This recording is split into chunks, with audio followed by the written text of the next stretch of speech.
Welcome back, MTG Joe here. Today, we're here for another installment of the weekly meta breakdown where we look at the top performing decks on the MTG Arena ladder. Today, we're going to be focusing on standard best of 1 for this video. Best of 3, we did a lot of content last week with the metagame challenge. Have a couple of my runs up as well if you're interested to see. Ended up netting 18 packs with kind of flush on gold, which is always a nice value. Best run was 5, couldn't get that elusive 7, but fun mix of games thus far. We'll come back with all the other ones. There's the historic metagame challenge as well this week, so post some lists there. For folks that are mostly into standard but want to try out historic, I'll try to find, there's a couple like budgety artifact decks, some burn decks that might be able to kind of allow you a chance to play. I wouldn't say necessarily get the 7 wins, but if you're interested in playing, I'll try to post some of those as well with that video that comes up. But today, like I said, best of 1. We're get the data as always from MTapGG, companion tool that runs alongside Arena's client, aggregates user win rates, your own included. I think it's a whole bunch of cool stats. Link for Untapped is in the video description. I will paste all these deck lists so you can get started today and copy paste net deck to your heart's desire. And we'll kind of jump into it. So we're going to start with popularity of the day, like what decks you're seeing the most volume. And then we'll look at the deck lists themselves. Quick reminder, folks, we're only 12 subs away from 12,000 on YouTube. So if you haven't subbed to the channel, free, easy, helps out the channel. Similarly, likes and comments go a long way, so appreciate all the support in that way there. So jumping in, it's an aggro format right now in best of 1. We got mono red aggro at 19.6%, Boros Convoke at 17.1%. And then the next closest is Azorius Control, 5.9%, mono black aggro, 3.9%. And in all honesty, like, Temporary Lockdown seems like the best card in the format right now. It seems like if you're going to be running into aggro 2/3 of your matches, almost even like half, not 2/3, but like half, kind of playing to those odds, even just from a pure like rank up as quick as possible, you could play these control decks or like Temporary Lockdown style decks. If you run into the control mirror, just concede because for time purposes, and then just go like keep farming if that's like your interest. So interesting kind of take with there. Everything, there's just a glut of 3-4% decks. We see just kind of the start of the month, like it's always kind of cyclical. We get start of the month, new ladder season, everybody fires up their aggro decks, trying to get to Mythic as quick as possible. And then just a glut of everything else. So something to really consider. There's always part of understanding the metagame is how to best attack said metagame. And if you're seeing this, it's kind of correlated to those standings. But we are looking March 5th through the 12th, 7 days, 320,000 games of Magic played. Top performing deck, mono red aggro, coming in at 65%. So this one here, kind of the change. We've seen some of the versions be on case, some not be on case. I still really like case. We're seeing some copies of Charming Scoundrel, 2 of Feldens. I think in traditional mono red, these are much better than the Prowess Transform dude. The name's eluding me right now. I think it just attacks better into the Convoke matchups, 1 toughness. We're seeing just the addition of Shock as 1 more 1-mana removal spell. Still your full set of Phoenix Chicks, Swiss Spears. Interestingly, no Monstrous Rage in this one.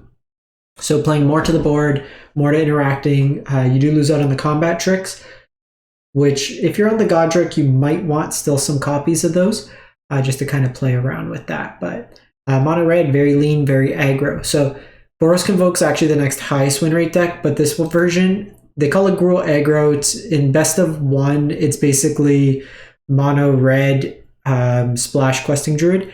In best of 3, I played this in this metagame challenge in best of 3. This deck's actually really, really fun. And the sideboard has more green cards. You have like Pick Your Poison and stuff like that, but it's more prowessy. So the Fugitive Codebreaker in this deck makes more sense because you're playing a larger density of spells. You have both Ancestral Anger and Monstrous Rage in this version. You still have like your 1-drop package, but you also have Cacophony Scamp, which when you pump it up, can like fling at your opponent. Codebreakers in here, as well as Case of the Crimson Pulse as additional ways to kind of refill your hand in the deck itself.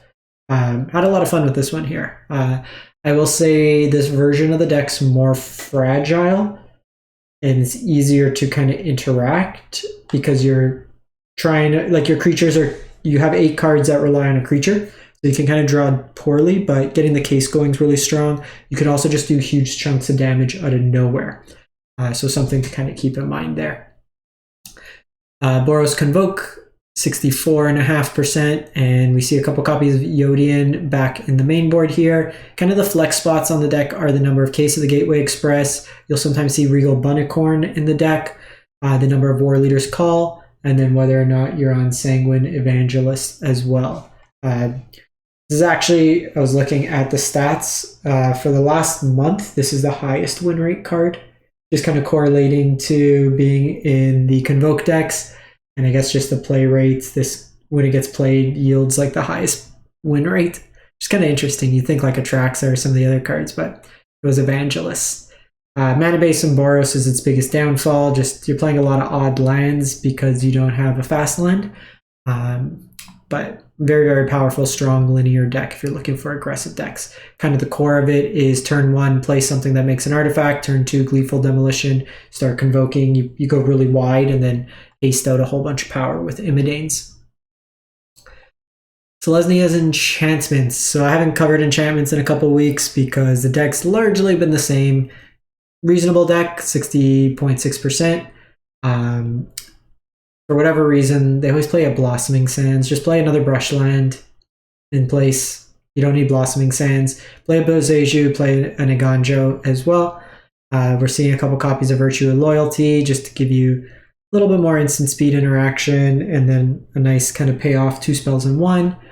But the core of the deck is play enchantments, either get discounted. You have Calyx and Generous Visitor that buff when you play more enchantments. You can double triggers with Weaver of Harmony and then just push through a bunch of damage with Mashiko. You have Trample with either Audacity or Kami, and then Evasion through Catilda as well. Given such like a large number of aggressive threats as well, it may be reasonable to play a second copy of Catilda. Just another like big lifelinker can go a long way in the format. 4-color domain.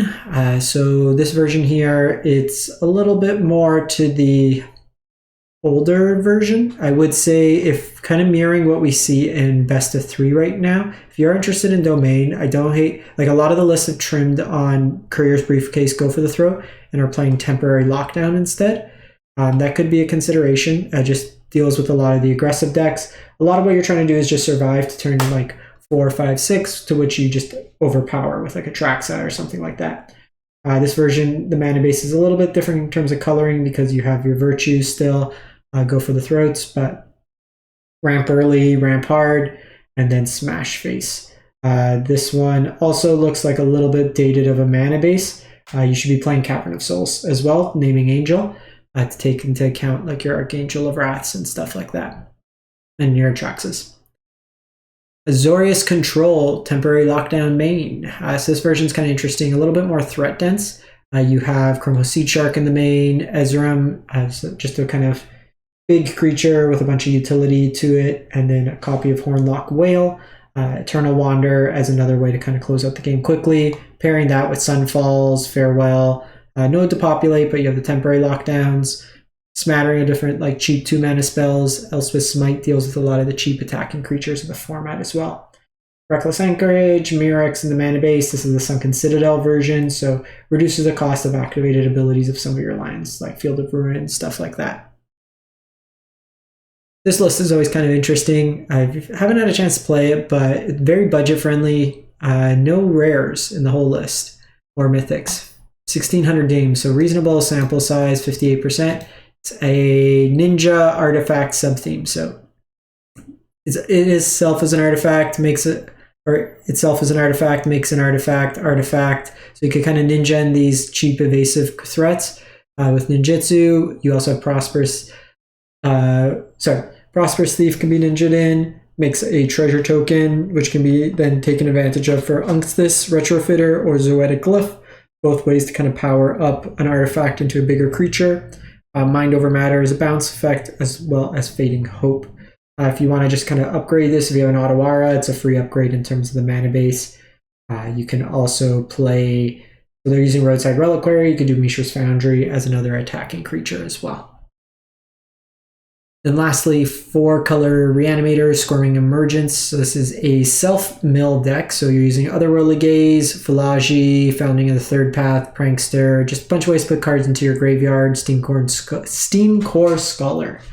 And then what you're trying to do is cast Squirming Emergence to cheat into play like Atraxa, Titan, Portal to Phyrexia, or one with the Multiverse. So we've had various versions of these kind of Reanimator style decks.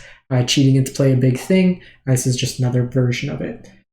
Some cards like we have the new Surveil lines that all play really nicely in this type of strategy as well. And lastly, this one is a community deck. A very interesting one. So they went 25 and 8. This is from K Park Sandrek. 25 and 8. And this looks like Trade Binder, but it's actually built around Throne of the Grim Captain. So I try every week to feature at least one kind of community deck that we find that does pretty well, usually off the beaten course. We did for like the Mono Red Madness deck a couple weeks ago in Historic that got #1 Mythic, but things with relative high win rates kind of showcase like that. But Throne of the Grim Captain, 2 mana, mills 2 cards, and you can craft with a Dinosaur, Merfolk, Pirate, and Vampire. So you're playing all those different creature types for 4, and then when it flips, you get a 7/7 Menace, Trample, Lifelink, Hexproof. When it attacks, each opponent sacrifices a non-land permanent, then you may put an exiled creature card used to craft the Grim Captain onto the battlefield tapped and attacking. So big payoff. So you can kind of cheat into play a bunch of these big dumb dinosaurs. You have like various vampires in here, goblins. You have like goblin pirates, kind of all mixed into there. Valdaran Aperture plays nice because you can loot with the blood token, Seed of Hope Mills, Brotherhood's End for early removal, Bitter Reunion as another kind of flip effect, Dragon War, just kind of sweepers with utility to kind of mill as well. So that is it for the week. Let me know what you've been playing, what you've been liking, and especially if you like that Gruul deck, check it out because I had the video on my channel. If you want to see it in action, that one was really fun. I really enjoyed that deck, but we'll catch you next week. Thanks for watching. Hope you have a great one. Stay safe out there.